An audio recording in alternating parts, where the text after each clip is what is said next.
What's up, folks? I'm Chris, your MLB writer here at Occupy Fantasy, here with a look at the main slate on Tuesday, May 17th. Have a little bit of a different slate depending on where you're playing tonight. On DraftKings, it's a 10-game slate. Over on FanDuel, it is an 8-game slate. Reason for that being that there are a couple doubleheaders today. So the White Sox and the Royals and the Diamondbacks and the Dodgers are going to be playing 2 games today. FanDuel doesn't typically put game 2 of doubleheaders on their main slates. So Arizona and Los Angeles and Kansas City and Chicago only available on DraftKings tonight. As always, we like to start by looking at the starting pitching that is available to us. Couple of names right off the top here to talk about tonight. Dylan Bundy for the Twins. He's number 1 in our model right now. And Lucas Giolito for the White Sox here are both expected to be activated off of the COVID injured reserve and make starts tonight. Giolito's a little lower here because we don't have any betting market data on this game yet. We do project him for 1.09 strikeouts per innings pitched against the Royals. I suspect he'll be favored in game 2 tonight, and he'll actually end up being one of our top plays, but he is not ranked that way at the time of the recording of this video, so just bear that in mind. Dylan Bundy facing the lowly Oakland Athletics. And sorry to any Athletics fans watching the video, but it's just a fact at this point. Oakland averaging under 3 DraftKings points per plate appearance, 2.95 points per plate appearance over the last month, striking out at a well above average rate as well. A pretty easy target here for Dylan Bundy. However, Oakland also may have a shot here tonight because Bundy gives up an elite isolated slugging and weighted on base average over the last year or so of his outings. It's a tough spot for Dylan Bundy in general, coming off COVID reserve. Slight moneyline favorite.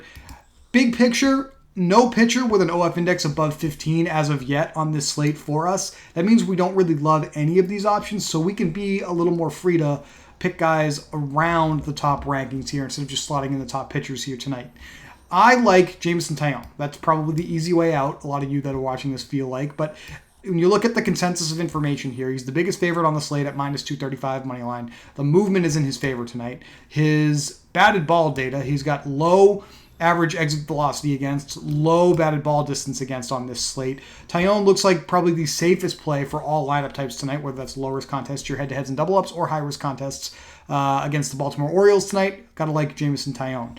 Jose Barrios against the Seattle Mariners. We saw the Mariners struggle a little bit with their former mound hand, Yusei Kikuchi, last night. Barrios could be an interesting option tonight. He's a slight favorite. Line movement in his favor. Strikeout projection's not very high here. We have him at 0.89. And that's because Seattle has been striking out at a slightly below average rate lately. Barrios does average closer to a strikeout per innings pitch, so if he overperforms our projection just slightly, he could be an even better option. And he's certainly not going to cost you much on either place you can play tonight. James Caprillion on the other side of that matchup with Dylan Bundy for the Oakland Athletics could also be an intriguing option. He's actually been pitching fairly well of late, and the batted ball information that we have for him also fairly low in the exit velocity and batted ball distance department. Caprillion does get hit hard by lefties. That's his one sort of weakness on the mound most nights. So depending on what Minnesota puts out there for a lineup tonight, he could struggle specifically with the lefties that they deploy against him. Now, what do we like for top pitcher options? Say this a lot in our videos. We do like to start by looking at what ranks near the bottom of our model. Now, Brady Singer for the Royals and Tyler Anderson for the Dodgers, we may end up targeting these guys, but we don't have implied team total or any betting market information for these second half of doubleheader games yet, as I mentioned with Giolito. So we're going to have to come back later in the day and see how the model ranks this. It's a good opportunity for you to check the daily plug tonight to see what the final rankings are once that information comes in.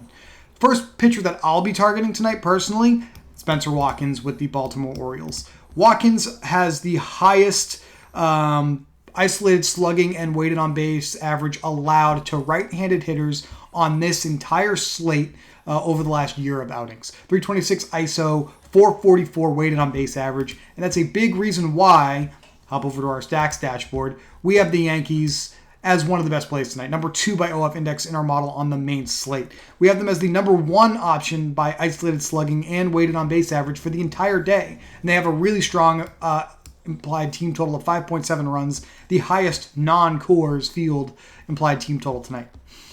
San Francisco, back at the top of our model like they were last night. The main hitters you probably deployed in your lineups if you played San Francisco last night did not do well for you. Now, does the field go away from that? and therefore we should go back to it. We're going to have to see how ownership shakes out when the projections come in our model around 5 p.m. this evening. The one thing about the Giants tonight that has me slightly concerned is Chad Kuhl for the Rockies has actually pitched very well this year so far, and he's not allowing an elite isolated slugging or an elite weighted on base average to hitters from either side of the plate in his recent sample. So even though we do have a really strong ranking for the Giants here, there's a real good chance that Kuhl could just continue that recent form and completely shut them down for however long he's in the game tonight, making them more risky than I think this ranking implies. This ranking is boosted by the fact that it's Coors Field. We have a 16% weather adjustment for the hitters in this game. So we always have to kind of keep that in mind when we're looking at the teams playing against the Rockies at Coors Field. Now, the Chicago Cubs certainly had a strong first inning last night. We have a fairly low implied team total in betting markets for them this evening, so they may be more high risk than this ranking implies. Same with the Red Sox. We like their OF index ranking. We like their power upside against Houston's Jose Urquidy tonight, but they have a really low weighted on base average, and we have found that weighted on base average projection has the highest correlation with fantasy points on that upcoming slate, or just on any slate in general. So the Red Sox are a lot more high risk than it seems here near the top of our model.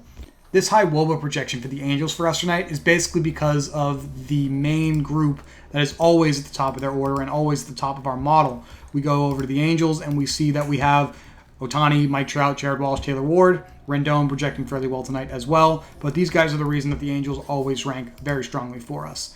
Now, looking overall at the hitters on the FanDuel main slate, since we don't have access to some of those hitters in the other games that are only on DraftKings, you see a couple of Yankees right up here at the top, Judge and Stanton. Gallo looks like he's close. Rizzo.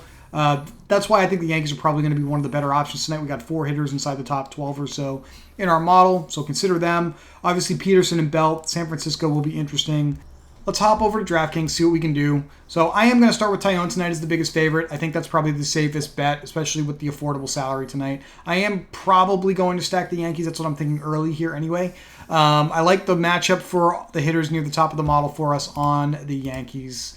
I'm going to just go right down the top here. Judge, Stanton, Gallo, Donaldson. You notice I skipped over Rizzo and I plugged in Jose Trevino. I'm not worried about Trevino's low ranking here. I'm just going for the team correlation in a stack. You can certainly get Rizzo in here. He does hit right-handed pitching very well.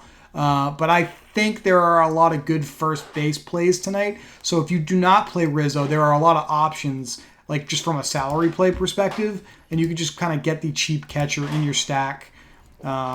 You can go with another pitcher like Giolito, perhaps, and you got 37, 66 per player remaining if you build this way, and I think that's probably a strong way to attack the slate tonight.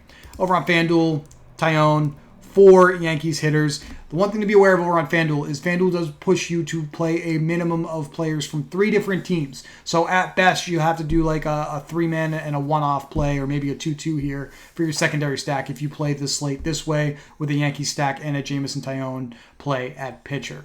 Lot of games on the slate tonight. A lot of information still to come in. We're still waiting on some betting market data. We're still waiting on some of these starting pitchers to actually be confirmed and actually added back to active rosters. You're going to want to keep an eye out for the daily plug. We'll post that at occupyfantasy.com by about an hour before lock. If you want to talk about MLB DFS up until then, you can consider joining our Discord. There's a link to do so in the description of every video. And once again, we will talk to you tomorrow for MLB DFS.